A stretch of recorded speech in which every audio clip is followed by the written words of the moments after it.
So here's the second question, that is Adi Shankaracharya unvirtuous as he renounced the word as a child and went on to revive the Sanatan Dharma? This was asked by the Mansi Sangvi. So here's my answer, that no, he was a virtuous disciple and he still resides in our souls. Okay, he left the home at the age of the 8 or 16 in a search of the spiritual guru and become an ascetic person against his mother's will and got the curse of her. His mother was not willing that he should leave the house, but the conditions of the house forced him to leave that place and get some, education like that. But then he got the curse of her mother and died at the very early age, at the age of the 32. Okay, right now I'm at 32, so like you can imagine, he died very early. Anyone who doesn't obey the parents, they suffer in their life, okay, and they don't get any blessings from their parents. Although he got the blessings from his guru, that's why he got the fame, he got the Aishwarya. Okay, he has established the four monasteries in the different parts of the India. The known as Sringeri in the south, Dwarka in the west, Puri in the east, the Jyotirmath in the north, and gave us the Advaita Vedanta philosophy. Okay, and in the end, like, he denied the any philosophy, right? So Advaita, that means a branch of kind of a Hindu philosophy that emphasizes the unity of the individual and the God. Okay, basically like sometimes we consider the duality, or sometimes we consider the non-duality, like individual I and my God. Okay, you and your God, like that.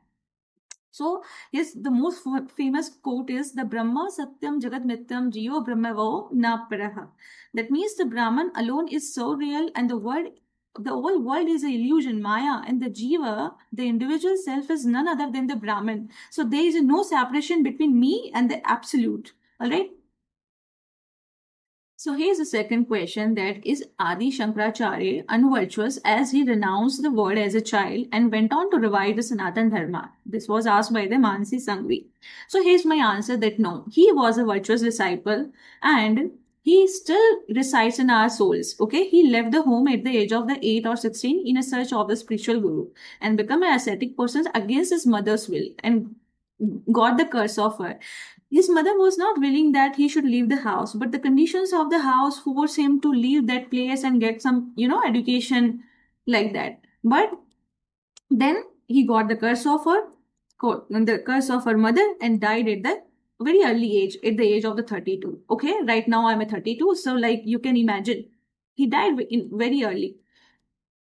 Anyone who doesn't obey the parents, they suffer in their life, okay, and they don't get any blessings from their parents. Although he got the blessings from his guru, that's why he got the fame, he got the Aishwarya. Okay, he has established the four monasteries in the different parts of the India. The known as Sringeri in the south, Dwarka in the west, Puri in the east, the Jyotirmath in the north, and gave us the Advaita Vedanta philosophy. Okay, and in the end, like, he denied the any philosophy, right? So Advaita, that means a branch of kind of a Hindu philosophy that emphasizes the unity of the individual and the God. Okay, basically like sometimes we consider the duality, or sometimes we consider the non-duality, like individual I and my God. Okay, you and your God, like that. So, yes, the most famous quote is the Brahma Satyam Jagat Mityam Jiyo Brahmavo Na Paraha. That means the Brahman alone is so real, and the whole world is an illusion, Maya, and the Jiva, the individual self, is none other than the Brahman. So there is no separation between me and the absolute. All right. Now, next question is, who gave the authority to call a realized master like Om Swami is an unvirtuous person? Because I discussed about the Om Swami in my Rohini Nakshtra video. Did you receive direct permission from the divine? Why are you weaponizing the Vedas to validate your own ego? Okay, so this question is asked by the Dipti Singhvi. This is the last third question. So here is my answer, that I don't need anyone's validation to express my thoughts. Okay, the freedom of speech and expression, Article 19 says in our Indian Constitution, not even from the God. I myself, Brahmin, and the eternal and the absolute one, I don't need anyone's permission. Even I don't need permission from the divine as well. Okay, I have my own wisdom, my intellect, and I'll be very grateful if you could consider me as a daughter of the Lord Brahma. All right.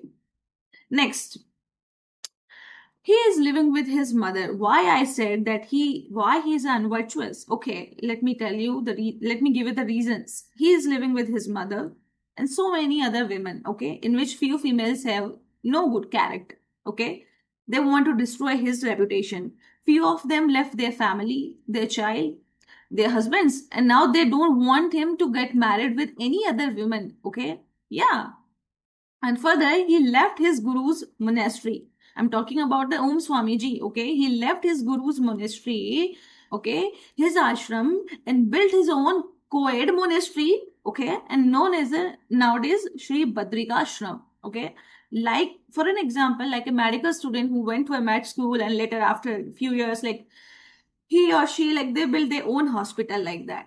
Okay, so do you think like it's a spiritual pursuit or like a selfish desires? Tell me in the comment section, okay.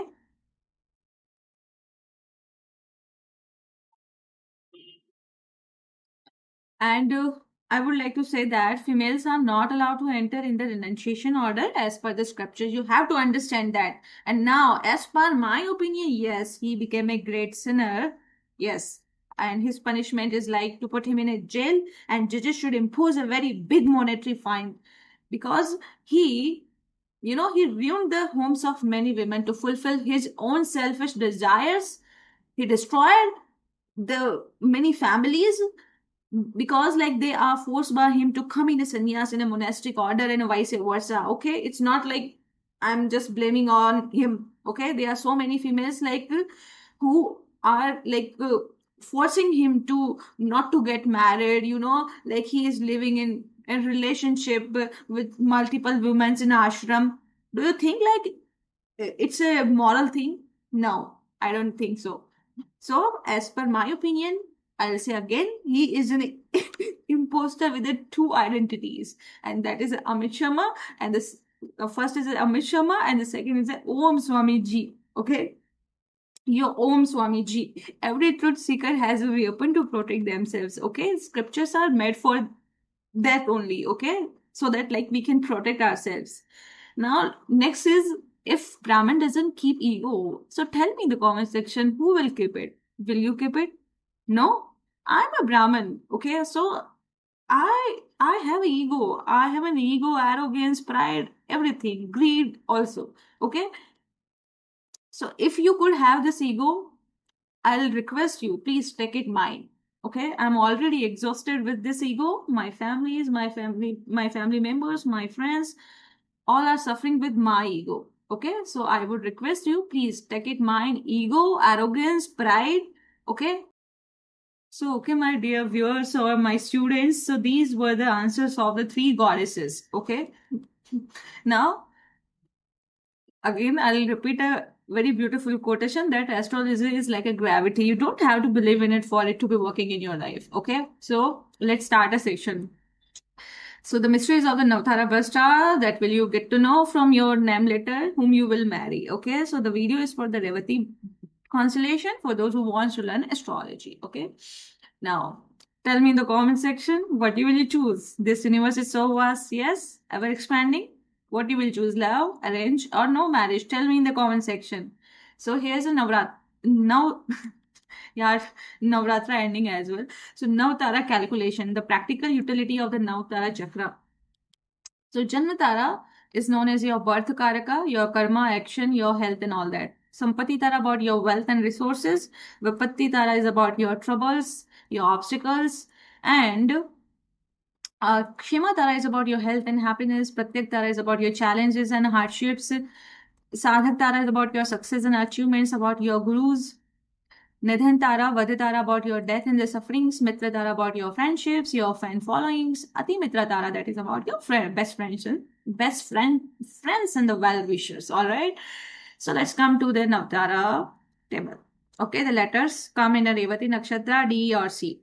So you have to fill your Janma Nakshatra number in the first box, then spontaneously till the end. Okay, 1, 2, 3, 4, 5, 6, 7, 8, 9, 10, 11, 12, 13, 14, 15, 16, 17, 18, 19, 20, 21, 22, 23, 24, 25, 26. All right. So for the Revathi Nakshatra, the 26th Nakshatra is highly auspicious. Next. So in this slide, I'm taking two examples of the Revathi Nakshatra. All right. The first is a Devanand sir. Okay. The profession is an Indian actor. Okay. Now he is no more. Second example is a Hindu spiritual monk, the Om Swamiji. So letter comes in the Revathi, that is a DNC, and it is ruled by the planet Mercury. Okay. So it is a person, the native will be so intellectual and, very intelligent beings. They have a lot of wisdom in their brains. Now, Revati means the shining one. Revati is the wife of the Balrama. The Balrama, who is the Balrama? The elder brother of the Krishna. Symbol is a pair of the fish. Gana is a Devgana. Deity is a Pushan. Okay, the Pushan is a uh, ruler of the roads, or sometimes in the Garuda Purana it says that Pushan is a ferryman in the realm of the Yama who yearns to cross over the dead through the river Vatarani, which falls on the southern gate of the infernal city of the Narka. All right.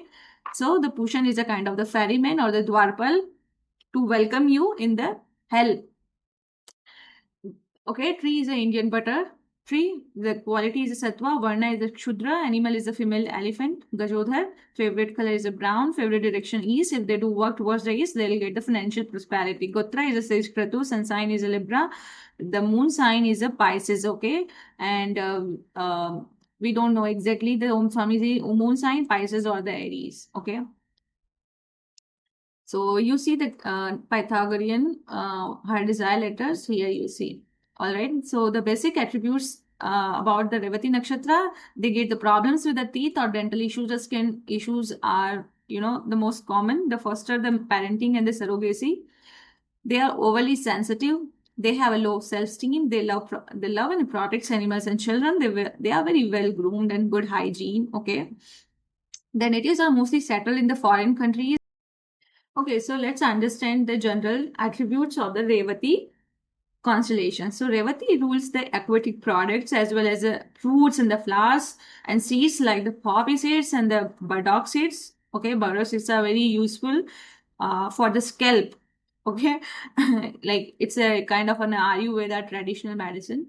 And the poppy seeds is also good for your health. It's opium. It's legal in our India. Gems, conchs, pearls, the lotuses, perfumes, and all. Okay, it is mentioned in the Brihad Samhita by Varahami chapter stellar rulership. Second is it is ruled by the matriarchy. Okay, so Revati Nakshatra people are ruled by the matriarchy, and elephants follow their mothers. Like they are very affectionate towards their mother. This is a kind of an examples. Okay, so they have a lower self-esteem. I have already told you the overly sensitive person, stubborn, very stubborn, codependent. Okay, they depend on others. Feels unloved or insecure, immoral attitudes, unscrupulous practices behind the scenes, overindulgent. The problem is the legs and the ankles, insomnia, fever, dysentery, stomach ulcers, ear problems. It may cause concern. Water bodies. They love for the water bodies, okay? They don't afraid with the waters. And artistic qualities, spiritual, soft spoken. The person looks so lovely and graceful like a hero, and they are very pure and wealthy enough. Very ambitious, they interested in a historic research like in a cultures, including the astrology and astronomy. Okay, they love astrology a lot. The native is prone to dreaming and building castles in the air and easily influenced by others. They are very intelligent because planet is ruled by the Mercury. Wise, eloquent speech and generous in nature. Sometimes they are generous in nature. They are very prone to dominating others because they want independent life. Okay, they don't want somebody to interfere in their life. They are very extrovert and they're good with words. Okay, you can't win in debate with them, but the strong emotional bonds with and the mutual respect with the life partner, they are generally blessed with a very peaceful and happy married life. All right. So this was about the general attributes of the Revati Nakshatra. Now let's talk about the Sampatti Tara. Okay. Okay. Which Nakshatra will give you a wealth and the money and a prosperity. Okay. If you are Revati Nakshatra. So first Ashwani, 10th, your Maga Nakshatra, and the 19 is your Mula Nakshatra. All right. And the Mula Nakshatra 19. So The C or L letter is lucky for you. You can do your work on this particular nakshatra. You can do friendship with such type of natives. The Maga nakshatra is also good for you. The Mula nakshatra is also favorable for you. And the Devgana, Ashwanis, Bose Yoni, Maga, Rakshas, and the Rit, Rakshasgana, and the dog Yoni. Okay. For wealth, you can go for the Mercedes if you are willing to get any car, in recent days like that. So you can do your auspicious work on this particular nakshatra that will give you wealth. Okay. Sorry for this. You can wear the emerald. You can worship the Lord Ganesha. Okay. You can keep your brand name with those letters that will give you prosperity. C, M, or Ye, Y, sorry, Ye, Yo, Y, B. So Revati Nakshatra people can choose their life partner who comes in the Sampat Tara, Dhan Karaka, Sadhak Taraka, Mitra Tara, or Ati Mitra Tara best friend category. Okay. So how many nakshatra? So you have to understand like the every aspects are crucial for any marriage to succeed. Okay, the wealth, power, position, character, and virtues, and all that. Astrology is just a guideline. Okay, Vipatti Tara about your obstacles, troubles, and delays, and the potential dangers in your life. So Bharani Nakshatra, Purva Falguni, and Purvashara. Stay away from those nakshatra people. Don't do work on these particular nakshatras. That will give you Vipatti. Kshema Tara about your good health and the prosperity. The first the 12th and the 21st, the Kritika Nakshatra, Uttar Falguni people, Uttar Ashada. You can take consultation from these people or on particular nakshatras. Okay, you can go for any surgery if you are suffering with any other, disorder. So yeah. Now next is a Pratyak Tara. Pratyak Tara is about your inhappiness, inauspiciousness that gives you obstacles, setbacks, and the challenges in your relationships or in your marriage. So the Pratyak Tara is 4th, 13th, and the 22nd. Okay, I come in a Pratyak Tara, Rohini. So I'll give you challenges, I'll give you obstacles. Okay, I'm your enemy. So this is inauspicious for you. Next, Sadhak Tara. Tara, that means your success, your goals, that is your siddhis, accomplishments by your guru who will fulfill your desires. So here is a 5th, Mrakshira, Chitra, and a Dhanishta Nakshatra. So you can see an example, Devanand, D, Revathi Nakshatra, Ka, Mragashira Nakshatra. So you can go with the name letter or you can go with the Janma Nakshatra letter as per your choice. So if you do any auspicious work on this particular nakshatra, you will get success. So here is a list of profession that you can choose. Kindergarten teacher, okay, radiologist, real estate agent, research scientist, geologist, okay, the gag writer, and all that. Nidhan Tara. So Vada Tara is responsible for your death, your dangers to life, your misfortune, and risk of several diseases. Okay, who will be your reason of death? Which nakshatra? The 6th Adra nakshatra, Swati nakshatra, and Shatabhisha nakshatra. So don't do any auspicious work and travel on this particular nakshatra. Don't keep your brand name with such nakshatras. Revathi nakshatra, your Shatabhisha nakshatra is more powerful to give you death. Okay, this nakshatra. Mitra Tara, about your friendships and social support and positive interactions between the individuals, or it brings good results. Like you can see, hence proved. Okay, 7th Punavasu, 16 Nakshatra, and the 20 Purva Bhadrapada Nakshatra. Okay, so you can do your auspicious work. You can see your friend named Purva Bhadra. Okay, here. So this is your Mitra Tara. So you can consider your birth Janma Nakshatra is ruling you. The Ati Mitra Tara, about your well-wishers, your relaxation, your marriage, your close friendships and all that. So Pushya Tara, 17 Anuradha, and the 26th, okay, Pushya Anuradha, Uttar Bhadra, they are your best friends. Okay, my brother's nakshatra comes in your Ati Mitra category. Good. You can do any auspicious work on this particular nakshatras. Okay, so highly auspicious with the Uttar Bhadrapada Nakshatra, okay, the 13th Nakshatra for your marriage, that is more powerful. And rest depends on the couple. It depends on a person that whom they want, whom he or she want to get married or not, right? So what is the conclusion? That Revathi can go with the Uttar Bhadrapada Nakshatra. Letter comes in the Revathi D and C, and Uttar Bhadrapada T, D, T, J. Okay, so this is a 26th Nakshatra. So congratulations if you are already married and if you are thinking to get married. Okay, congratulations. Thank you. And now I want to say sorry. Why? Because somebody might have felt very bad that why did I say for Swamiji like that? He's an imposter, he's a sinner, like he should put him in a we should put him in a imprisonment or in a jail, like that, blah blah blah. So let me tell you very clear thing that I like to speak frankly and directly, even if the truth is unpleasant and embarrassing for my own people. Okay, it's not about Swamiji. I say to my brother as well. So I don't have any no nonsense approach to entertain others or to communicate others. I usually avoid euphemisms. Okay, avoid sugarcoating. Okay, I hope you understand that. All my Revathi Nakshtra people, you guys are like, you people are ruled by planet Mercury, right? You are so sagacious, you are so intelligent and wise person, but take my critics in a good thing, okay, in a good manner. Okay, we have a right to critics, we have a right to speak our the personal opinions, personal thoughts. So thank you so much for watching this video. I hope you like it. If you like it, please do like, share and subscribe my channel, please. Thank you so much for watching this videos. Bye bye, see you. We'll meet tomorrow with the next nakshatra. Okay, we'll do the Navtara production tomorrow, okay, with a new nakshatra.